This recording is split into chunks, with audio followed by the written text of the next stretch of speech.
It's time for your daily LSU baseball update with Musso at the box. Now, Matt Musso. Off and running. Welcome in another edition of Musso at the box. LSU, they get set to take on ULL Tuesday evening at Alec Box Stadium, Skip Bertman Field, looking to bounce back from the series loss over the weekend in Austin, Texas. We'll give you a brief thumbnail on the Cajuns, what to expect from them, but the majority of this will focus on LSU and what we want to see from the Tigers as they go through this midweek game and move forward to another pivotal SEC weekend as they welcome in Mississippi State for a Thursday, Friday, Saturday series. And a lot of it, yes, will focus in on pitching for LSU as they get set to host ULL. So smash the like button if you have not already. Get subscribed up on the YouTube channel and on your favorite podcast app.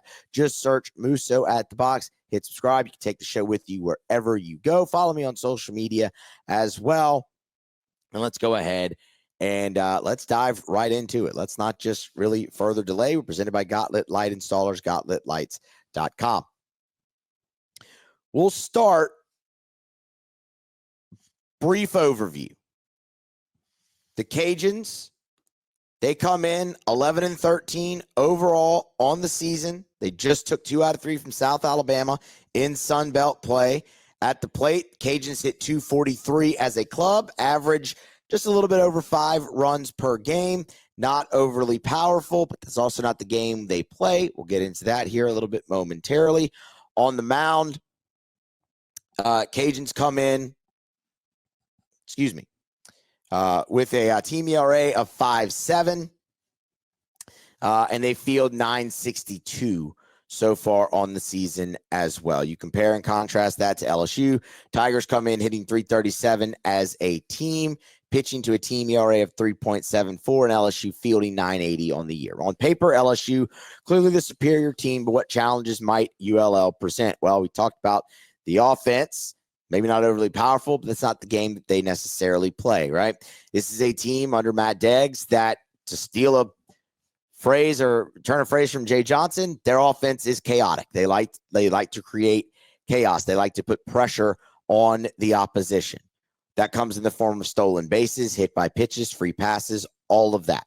Now, they haven't had great success getting those around so far this season, but they put a lot of pressure. ULL leads the Sun Belt in stolen bases and stolen bases attempted. ULL is top 3 in the Sun Belt in hit by pitch. They have drawn over 100 walks so far this season. There's plenty of swing and miss in the lineup, but they've drawn over 100 walks. So this, to me, actually looking at it, is a fantastic test for LSU's pitching staff coming off of the weekend that they just had, specifically in the bullpen. I am very much looking forward to how the pitchers perform on Tuesday night. And again, we'll get into what I think LSU should do, how it might look, what I would do, all of those things. But this is a ULL team offensively that can create a lot of havoc and put a lot of pressure on the pitcher, the catcher, and everyone in between when they're at the plate. Couple guys individually to look for in their lineup. That starts with Connor Higgs. Higgs, the leading hitter at 325. He's the leading home run guy with 7. He's got 12 RBI. The other one to really look at, Caleb Stelly. He's hitting 272, but he's second on the team in homers with 4, and he leads the team in RBI with 16. Those are going to be the 2 guys you can't let beat you when you look at this from a getting out of here with a victory standpoint. The Cajuns and Tigers met a season ago. That was in Houston. It was game number 2 for LSU in the Astros College Classic. LSU, behind 5 great innings from Gage Jump, beat the Cajuns 5-4 to claim the victory. That was the only meeting between the 2 teams a season ago. That's your overview on ULL. Now, let's shift this more to LSU and what we want to see. And again, as I said, that starts and ends on the mound. I have full confidence that LSU's offense will go out and perform against ULL. We just ran through the pitching numbers. They're not very good. Like I said, an ERA of 5.7. When you look at their performance in other areas on the mound, they've walked 119, punched out 198. So, I mean, it's not the most overpowering stuff. They have more innings pitched than strikeouts. It's been a lot of contact as well for given up by the Cajuns. This is a team with the way LSU's offense is functioning that they should go out and have great success, because LSU's offense played well enough for you to win 2 games over the weekend. That doesn't mean there's not some things that I want to see from them, and we can get into that, but we'll save that for the end. This is pitching.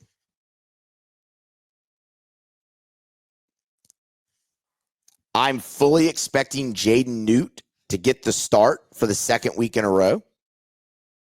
And I will be very, very, very, very locked in to see how far he goes. Because, y'all, I know that I have sat here plenty throughout preseason, pre-conference, and even last week after the game against UNO when Jaden Newt gave you the 4 innings. And I've said consistently through all of that, that is a guy that could end up being a major X factor for LSU this season, later in the year. Well, when you look at what you've gotten out of your bullpen so far in conference play, it's getting late early.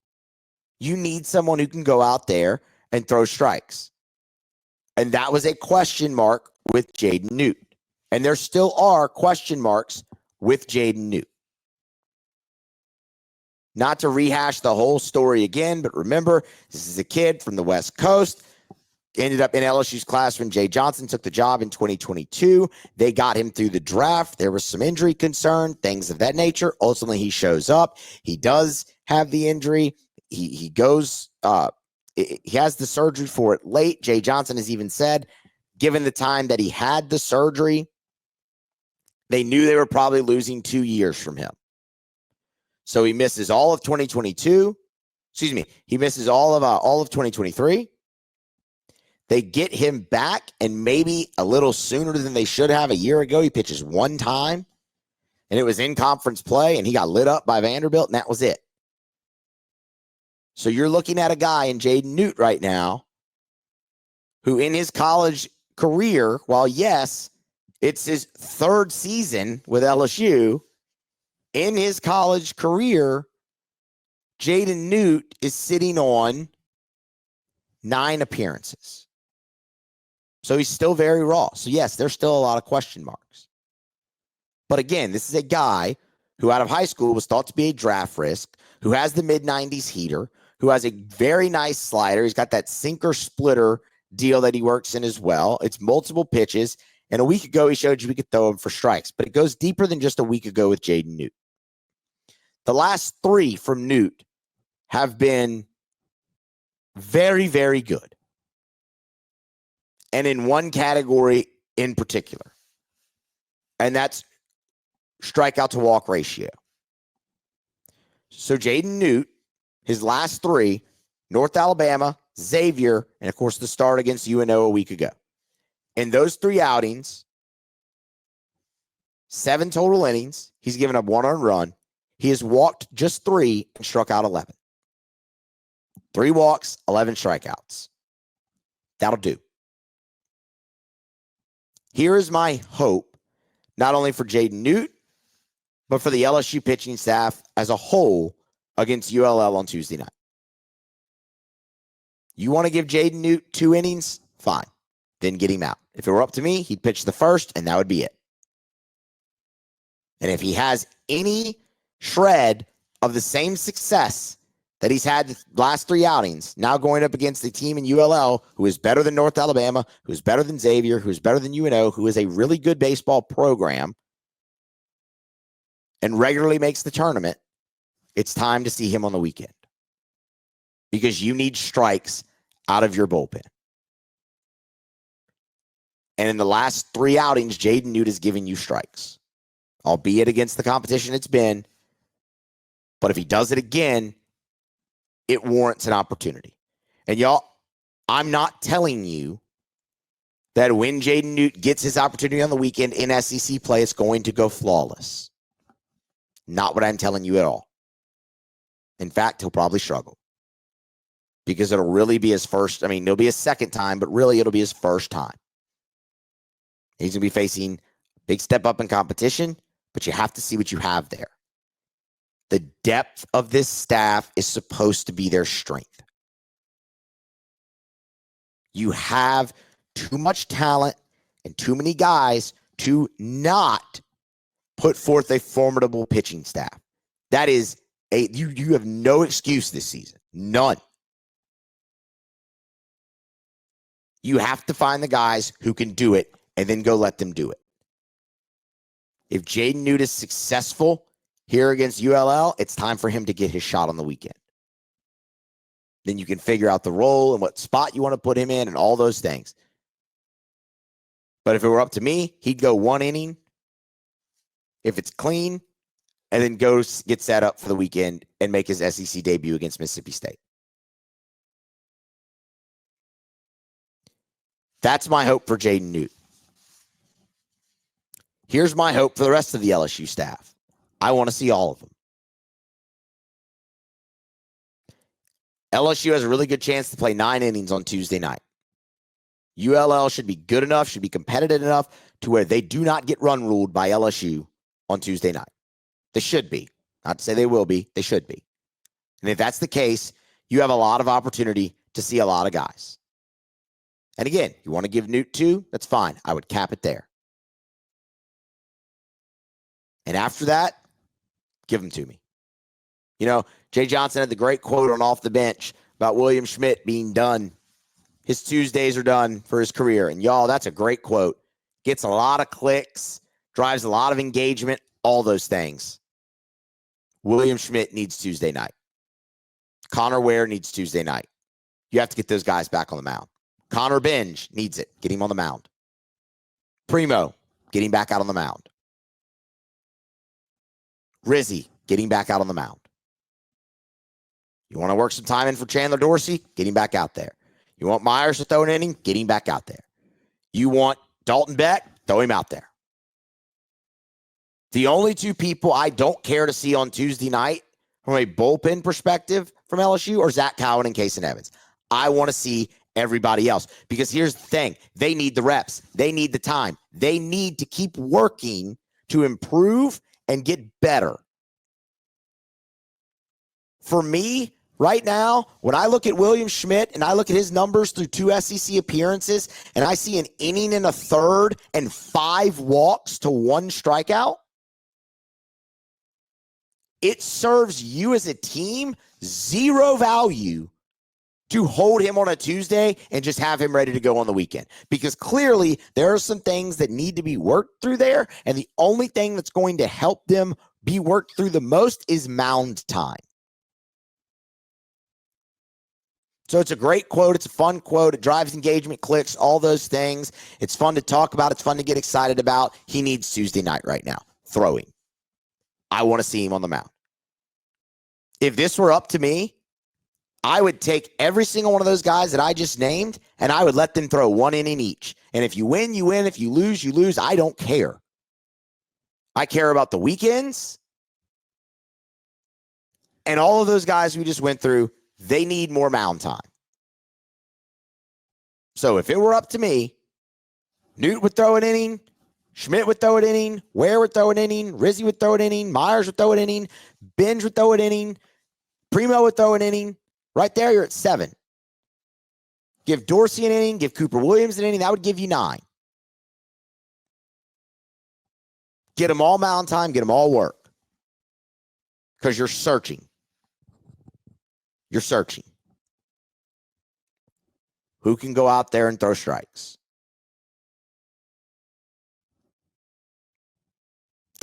That is what I want. Do I think that is how they will structure it? No, I don't.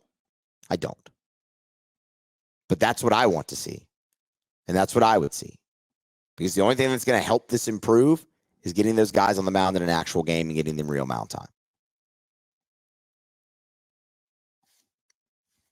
For me, it's as simple as that.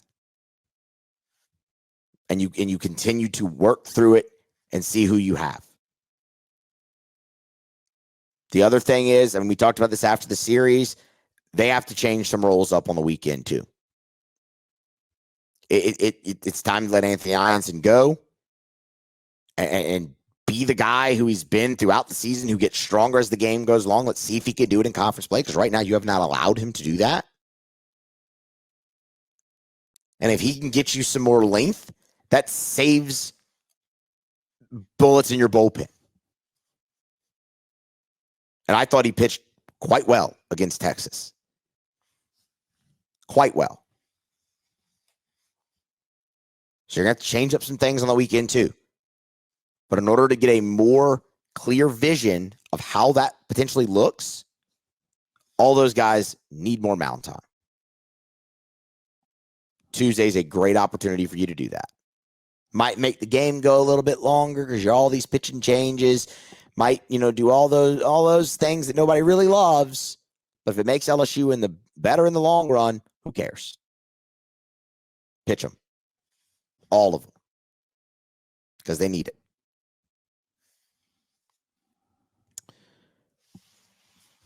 Going forward offensively, what I do want to see, we'll get to that. First, Gauntlet Light Installers, gauntletlights.com. Go there for your quote. It's not just the Christmas lights anymore. Now, permanent outdoor landscape lighting, backyard, front yard, flower beds, pool area, doesn't matter. Commercial, residential.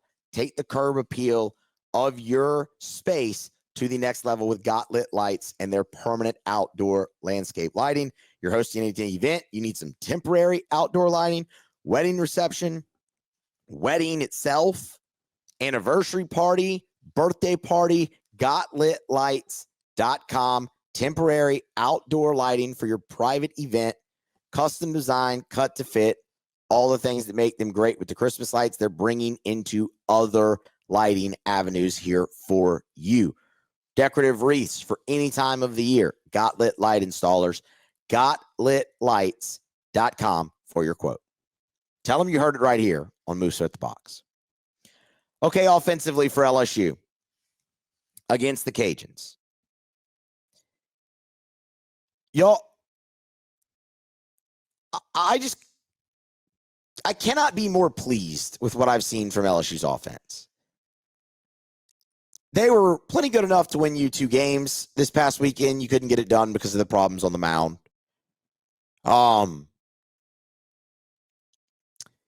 It's an offense that has shown just so much versatility. I am wondering if you see a little bit of a shift in the order. They're still going to do their thing where they're rotating guys in, Reeves and Braswell, and then the platoon in the outfield and DH with Brown and Brown, Fry, Josh Pierce, and all that. Like, they're still going to do that. But I'm curious if you see some of the order change. Like, your top 3 are set. But do you experiment a little bit more in the cleanup role? Right? Josh Pearson's done okay there in season, but in the SEC, it's definitely dipped. Pearson's hitting 167 with 3 RBI in SEC play, and largely that has been in the cleanup role. You need a little bit more there. So where do you go? Well, I think the 2 that really stick out to me are Milam and Brown. And I know Stephen Milam is not your prototypical cleanup guy when you look at him stature-wise, but that guy is physical, man, in the box. He's hitting 300 in conference play with 6 RBI. Those 6 RBI tie him for second for LSU in conference play. The other one would be Jake Brown. Brown is leading LSU in RBI in conference play. He's hitting .316. Both of those guys keep a left-handed bat in that spot. Mila might, with the switch hitter, would move over to the left. But more often than not, you're going to be facing righties. And it would keep him there on the left side.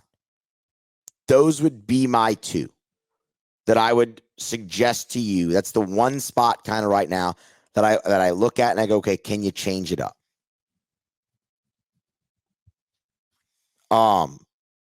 You've seen Fry be put there when he's been in the DH spot. And I don't hate that either. I mean, Fry's been plenty good in conference play, but the RBI numbers kind of lack there. I'm looking at a guy like Brown, a guy like Milam, who have been two of your most clutch hitters throughout the year. Can you put them in a position now to drive in more runs? And it might not work. They might get pitched differently, things of that nature. But the cleanup spot, if I had to look at the LSU lineup and go, okay, there's one thing I'm going to nitpick, it's that so far. And those are my two options to fix it. So I'm curious to see how it looks on Tuesday night. Does LSU roll with Pearson still there? If there's a lefty on the mound and Fry's in, I'd imagine he'd be there. But do they look at that spot? That's really kind of the one thing that I'm searching for offensively. Because other than that, y'all, I think LSU's been very good. I mean, they've been elite offensively. This is a team that is still averaging, let's see, 245.